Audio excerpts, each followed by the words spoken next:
तर आयज हांव सुशेगाद फार्मार येयलो वाळपय आनी हे न्यूज ओपनिंग जाला आनी हांगा जे मटेरियल्स आसा जे वेस्ट आउट ऑफ बेस्ट अशे वेस्ट जे आसता ते आमी घरा वेस्ट म्हणटा तेका हांगा जोडून हांगासर न्यू तयार केल्ले आसा आनी हे फार्म जर हांव भोंवन पयलें तेन्ना वेस्ट आउट ऑफ बेस्ट हे बरें फार्म बरे भशेन केल्ले आसा। हांगा रूम्स अवेलेबल आसा आनी तुमी जर हांगा वाळपय केन्नाय फावट मारपाक सोदता जाल्यार ह्या फार्मार तुमी मुद्दामून फावट दियात आनी तुमचो जो ग्रूप आसा तो एन्जॉय करपाक शकता।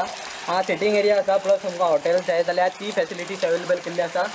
स्विमींग पूल आसा भुरग्यां खातीर हांगासर बारीक स्विमींग पूल आसा आनी खूब बरें दिसता। न्हंयच्या सायडीकूच आसा, तुमी जाय जाल्यार न्हंयचो बॅकग्रावंड फाटल्या व्यू घेवपाक शकता।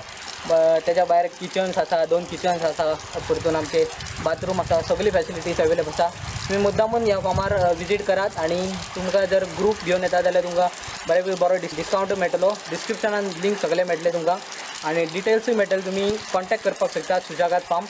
आनी म्हाका जर म्हाजो दीस खूब बरो गेलो, तुमी यात आनी एन्जॉय करा। थँक्यू।